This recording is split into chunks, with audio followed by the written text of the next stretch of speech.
ദൈവനാമത്തിന് മഹത്വം ഉണ്ടാകട്ടെ. ഉത്തമഗീതം, ദ സോങ് ഓഫ് സോങ്സ്, പാട്ടുകളുടെ പാട്ട്, ഏറ്റവും ഉത്തമമായ ഗീതം. അതുകൊണ്ടാണ് ബൈബിളിൽ ഒരു വളരെ പ്രാധാന്യമുള്ളൊരു പുസ്തകമാണ് ഉത്തമഗീതം. എത്ര പേര് ഇതിൻ്റെ അർത്ഥം അത് ശരിയായ രീതിയിൽ മനസ്സിലാക്കിയിട്ടുണ്ടെന്ന് എനിക്കറിയത്തില്ല. പക്ഷെ നമ്മൾ മനസ്സിലാക്കേണ്ട ഏറ്റവും വലിയ കാര്യം, ഉത്തമഗീതത്തിൻ്റെ അർത്ഥങ്ങൾ നമുക്ക് ശരിക്കും മനസ്സിലാക്കാൻ സാധിക്കത്തില്ലെന്നുള്ള ഒരു യാഥാർത്ഥ്യമാണ്. പഴയ നിയമത്തിൽ തന്നെ മനസ്സിലാക്കാൻ പ്രയാസമുള്ള പുസ്തകങ്ങളുടെ കൂട്ടത്തിലാണ് ഉത്തമഗീതം ഉൾപ്പെടുത്തിയിരിക്കുന്നത്. ഉത്തമഗീതത്തിന് പല അർത്ഥങ്ങളുണ്ട്. പക്ഷേ അതിൻ്റെ ഏറ്റവും സത്ത എന്ന് പറയുന്ന ഒന്നാണ് ക്രിസ്തുവും സഭയും തമ്മിലുള്ള ആ യോജിപ്പ്, ആ ഒരു ഐക്യത. ഇത് മനസ്സിലാക്കണമെങ്കിൽ ആത്മാവിൽ നമ്മൾ ആ വചനങ്ങളെ വിവേചിക്കേണ്ടത് അത്യാവശ്യമാണ്. ഒരുപക്ഷെ ജഡികനായ ഒരു വ്യക്തി വായിച്ചു കഴിഞ്ഞാൽ വേറെ അർത്ഥങ്ങളായിരിക്കും ഈ ഉത്തമഗീതത്തിന് കണ്ടെത്താൻ സാധിക്കുക. അത് വളരെ അപകടകരമാണ്. ഉത്തമഗീതത്തിൻ്റെ അർത്ഥം നമ്മൾ ചിന്തിക്കുമ്പോൾ 3 കഥാപാത്രങ്ങളെ നമുക്ക് കാണുവാൻ സാധിക്കും. 1 ശൂലേംകാരത്തി, 2 ഇടയൻ, 3 ശലോമോൻ. ഇവർ 3 പേരും 3 കാര്യങ്ങളെ റെപ്രസെൻറ്റേറ്റ് ചെയ്യുന്നവരാണ്. അങ്ങനെയാണല്ലോ നാടകങ്ങളും കൃതികളെല്ലാം എഴുതുന്നത്. നന്മയുടെ തിന്മയുടെ പ്രതീകങ്ങളായിട്ടായിരിക്കും ഈ കാര്യങ്ങളെ, ഈ കഥാപാത്രങ്ങൾ റെപ്രസെൻറ്റേറ്റ് ചെയ്യുക. അതുപോലെ ശൂലേംകാരിയും ശലോമോനും ഇടയനും അവർ ചില കാര്യങ്ങളുടെ പ്രതീകങ്ങളാണ്. എന്തിൻ്റെ? ശൂലേംകാരി ഒരു വിശ്വാസിയുടെ, സഭയുടെ പ്രതീകമാണ്.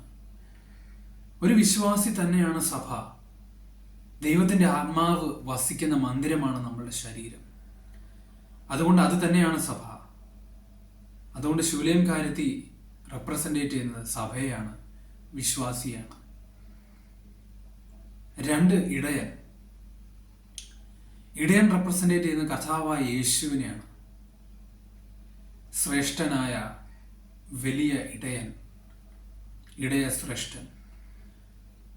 3 നമുക്ക് മനസ്സിലാക്കാൻ സാധിക്കുന്നത് ശലോമോനാണ്. ശലോമോൻ റെപ്രസെൻറ്റേറ്റ് ചെയ്യുന്നത് ലോകത്തെയാണ്. പ്രൗഢിയുടെ, അധികാരത്തിൻ്റെ, പണത്തിൻ്റെ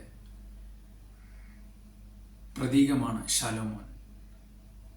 ഇവിടെ എന്താണ് സംഭവിക്കുന്നത്? ശലോമോൻ ആ ശൂലേംകാരിയെ വശീകരിക്കാൻ ശ്രമിക്കുന്നു. ശലോമോൻ പലവിധമായ കാര്യങ്ങൾ അവളോട് പറയുന്നു, പലതും ഓഫർ ചെയ്യുന്നു. എന്നിട്ടും എന്ത് ചെയ്യുന്നില്ല? അവൾ വശീകരിക്കപ്പെടുന്നില്ല. അവളുടെ ഹൃദയം അവളുടെ ഇടയനോട് ചേർന്നിരിക്കുകയാണ്. തൻ്റെ പ്രാണപ്രിയനോട്, 10,000-ങ്ങളിൽ അതിശ്രേഷ്ഠനായ ആ പ്രാണപ്രിയനോട് ചേർന്നാണ് തൻ്റെ ഹൃദയം ഇരിക്കുന്നത്. ശലോമോന് വശീകരിക്കാൻ സാധിക്കുന്നില്ല. അങ്ങനെയാണ് അതൊരു ഉത്തമ ഗീതമായി മാറുന്നത്. അതാണ് അതിൽ ഉത്തമ ഗീതമായി മാറുന്നതിൻ്റെ ഒരു വലിയ ഘടകമെന്ന് പറയുന്നത്. Because it represents true love, ശരിയായിട്ടുള്ള സ്നേഹം. നമ്മൾ ഒരു വ്യക്തിയെ ഏകാഗ്രമായി സ്നേഹിക്കുന്നുണ്ടെങ്കിൽ മറ്റൊരു വ്യക്തിക്ക് നമ്മളെ വശീകരിക്കാൻ സാധിക്കില്ല. അങ്ങനെ നമ്മൾ ചെയ്യുന്നുണ്ടെങ്കിൽ അത് കൽപ്പനകളുടെ ലംഘനമാണ്, വ്യഭിചാരമാണ്. അതുപോലെ തന്നെ കർത്താവായ യേശുവിനോടുള്ള നമ്മുടെ ബന്ധത്തെ ഉലയ്ക്കുന്ന, തടസ്സപ്പെടുത്തുന്നത് എന്തും, ആ ബന്ധത്തിൽ നിന്ന് വിള്ളൽ വീഴ്ത്തുന്ന എന്ത് കാര്യവും, ലോകത്തിലേക്ക് നമ്മളെ വലിച്ചുകൊണ്ടു പോകുന്ന എല്ലാ കാര്യങ്ങളും, ക്രിസ്തുവിൻ്റെ ഏകാഗ്രതയെ വിട്ട് നമ്മളെ പിൻപോട്ട് വലിക്കുന്ന സകല കാര്യങ്ങളും ഒരു വ്യഭിചാരം ചെയ്യുന്നത് പോലെ കുറ്റകരമാണ്. അവസാനം എന്താണ് സംഭവിക്കുന്നത്? ശലോമോൻ തൻ്റെ എല്ലാ തന്ത്രങ്ങളും ഉപേക്ഷിച്ച് പിന്മാറുന്നു. ഇടയനും ശൂലേംകാരത്തിയും ഒന്നാകുന്നു. സഭയും ക്രിസ്തുവും ഒന്നായിത്തീരുന്നു. എവിടെ? ആ സ്വർഗീയ ഭവനത്തിൽ, കുഞ്ഞാടിൻ്റെ കല്യാണ ദിവസം. അതുകൊണ്ട് തന്നെ നമ്മൾ മനസ്സിലാക്കേണ്ടത്, ഈ ലോകത്തിൻ്റെ ശക്തിയിൽ നിന്നും നമ്മൾ വേർപെടണം. ഇതിൻ്റെ 2 പാർട്ട് സഭാപ്രസംഗിൽ നിന്ന് ചിന്തിച്ചു. 3-ാമത്തെ പാർട്ട് ഉത്തമഗീതത്തിൽ നിന്നും ചിന്തിച്ചു. ദൈവം തന്ന റെവലേഷനാണിത്. ഒരുപാട് വ്യൂസ് ഒന്നുമില്ല, പക്ഷേ കാണേണ്ടവർ കാണും, വീണ്ടെടുക്കപ്പെട്ടവർ കാണുമെന്നൊരു ഉറപ്പ് എനിക്കുണ്ട്. കാരണം അവർക്കുള്ളതാണിത്. വീണ്ടെടുക്കപ്പെട്ടവർ ആ വഴിയെ തന്നെ നടക്കണം. കർത്താവിൻ്റെ വഴിയെ തന്നെ മുൻപോട്ട് പോകണം. ഏകാഗ്രമായിരിക്കണം നമ്മുടെ ഹൃദയം.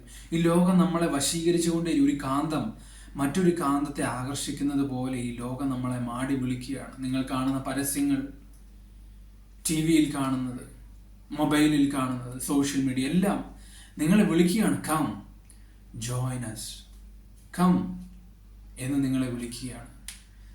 ക്രിസ്തുവിനോടുള്ള ഏകാഗ്രത വിട്ടുമാറുമോ നിങ്ങൾ? മാറരുത്. ഇതൊരു യാഥാർത്ഥ്യം നമുക്ക് തിരിച്ചറിഞ്ഞ് തരികയാണ്. ഒരു തിരിച്ചറിവാണ് നമുക്ക് തരുന്നത്. എന്താണത്? ലോകം നമ്മളെ എപ്പോഴും എന്ത് ചെയ്തുകൊണ്ടിരിക്കുന്നു? വശീകരിച്ചു കൊണ്ടിരിക്കുകയാണ്. നമ്മളെ മാടി വിളിച്ചുകൊണ്ടിരിക്കുകയാണ്. അതൊരു യാഥാർത്ഥ്യമാണ്. അതിനെ വിവേചിക്കണം, മനസ്സിലാക്കണം. ക്രിസ്തുവിനോടുള്ള ഒരുപക്ഷെ ചിന്തിക്കുമായിരിക്കും, ഞാൻ പ്രാർത്ഥിക്കുന്നുണ്ടല്ലോ, ബൈബിള് വായിക്കുന്നുണ്ടല്ലോ, അതുകൊണ്ട് ഞാനൊരു സിനിമ കണ്ടാലും കുഴപ്പമില്ല, TV കണ്ടാലും കുഴപ്പമില്ല. നോ.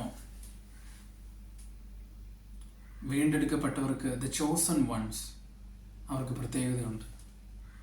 നമ്മൾ അങ്ങനെ ലോകത്തിൻ്റെ ആ കാലഗതിക്കനുസരിച്ച് നീങ്ങേണ്ടവരല്ല. നമ്മൾ ദൈവത്താൽ തിരഞ്ഞെടുക്കപ്പെട്ടവരാണ്. നമുക്കൊരു വേർപാടുണ്ട്. അതുകൊണ്ട് മുൻപോട്ടുള്ള യാത്രയിൽ ദ ചോസൺ വൺസ് ആയിട്ടുള്ള നിങ്ങളെല്ലാവരും ലോകത്തിൽ നിന്നും വേർപെടേണ്ട സമയമാണിത്.